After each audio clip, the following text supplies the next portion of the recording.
నిమిషం press meet.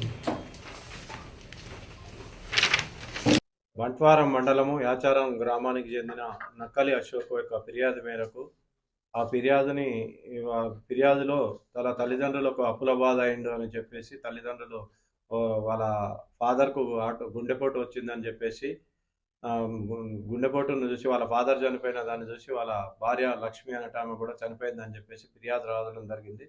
ఫిర్యాదులో భాగంగా మా బంట్వారం ఎస్ఐ గారు, దరూర్ సిఐ గారు మన నేరస్థలానికి పోయి క్షుణ్ణంగా పరిశీలించగా అక్కడ 2 ఇంజెక్షన్స్ అక్కడ కనపడే వరకు అది అనుమానాస్పదంగా మాకు అనిపించి అనుమానాస్పద మృతిగా కేసు ఫస్ట్ నమోదు చేసుకున్న తర్వాత లోతుగా వాళ్ళ డాటరు నక్కల సురేఖ అనే అమ్మాయి మీద కొద్దిగా మాకు అనుమానం ఉండి తరోగా ఇంట్రాగేషన్ చేయగా ఆమె తల్లిదండ్రుల ఆమె యొక్క పనిచేసే హాస్పిటల్ నుంచి తీసుకొచ్చిన మత్తు ఇంజక్షన్లు ఇవ్వడం వల్ల ఇచ్చి చంపినానని చెప్పి మన నేరం ఒప్పుకోవడం జరిగింది. ఇటు నేరానికి గల కారణాలు ఏందని లోతుగా విచారించగా ఈ అమ్మాయి వేరే అబ్బాయితోటి ప్రేమ వివాహంలో ఉండగా ఇది తల్లిదండ్రులకు చెప్తే కులాంతర వివాహానికి తల్లిదండ్రులు ఒప్పుకోకపోగా 2-3 సార్లు చెప్పినా కానీ వినకుంటుండేందుకు తల్లిదండ్రులు ఇల్లున్నన్ని రోజులు మా తల్లిదండ్రులు ఉన్నన్నాళ్ళు నేను ప్రేమించిన వ్యక్తిని పెళ్లి చేసుకోను అని బాధపడుకుంటూ వీళ్ళని ఎట్లాగైనా చంపిన తర్వాత నేను పెళ్లి చేసుకోవాలన్న ఉద్దేశంతో వాళ్ళ తల్లిదండ్రుల పథకంలో భాగంగా 24వ తారీఖు సాయంత్రం సంగారెడ్డిలోని హాస్పిటల్ నుంచి వాళ్ళ ఊరు యాచారం గ్రామానికి సాయంత్రం 6 గంటలకు రావడం జరిగింది.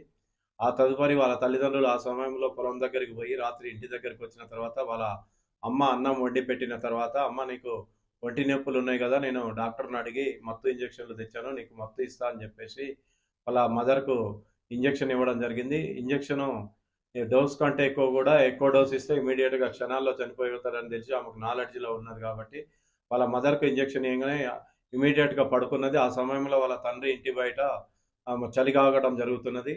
కొద్దిసేపటి తర్వాత వాళ్ళ నాన్న ఇంట్లోకి నక్కలి దశరథం ఇంట్లోకి వచ్చి ఏమైందని అడగగా, అమ్మ అన్నం తిని పడుకున్నది నాన్న, నొప్పులు లేస్తున్నాయి అంటే ఇంజక్షన్ ఇచ్చినా పడుకున్నదని చెప్పారు. తర్వాత నాన్న నీకు కూడా నడుముల నొప్పులు ఉన్నాయి కదా, నీకు కూడా డాక్టర్ని అడిగి ఇంజక్షన్ తెచ్చినా అని చెప్పి మా పథకంలో భాగంగా వాళ్ళ నాన్నకు కూడా ఇంజక్షన్ ఇవ్వడం వల్ల ఇమీడియట్గా చనిపోయి అలా మదర్ మీద పడటం జరిగింది. ఆ తదుపరి ఆమెకు భయానికి లోనై వాళ్ళ అన్నకు ఫోన్ చేసి, అమ్మ నాన్నలు ఇట్లా చనిపోయినారు, నాకు భయం వేస్తుంది రా అని చెప్పారు.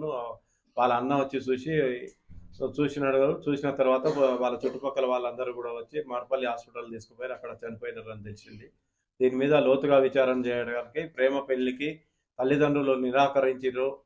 నేను ఎట్లాగైనా పెళ్లి చేసుకోవాలి, అతను లేకపోతే నేను ఉండలేను అని చెప్పేసి వీళ్ళని అడ్డు తొలగించుకుంటే కానీ నా పెళ్లి కాదన్న ఉద్దేశంతో వాళ్ళ తల్లిదండ్రులకు విషప్రయోగం చేసి వాళ్ళని చంపినది. ఈ కేసులో త్వరతరిగా 3వ రోజే కేసుని డిటెక్ట్ చేసిన మా దరూర్ సిఐ గారికి మరియు బంట్వారం ఎస్ఐ మా సిబ్బంది అందరికీ కూడా వికారాబాద్ మా సబ్ డివిజన్ తరఫున అందరికీ కూడా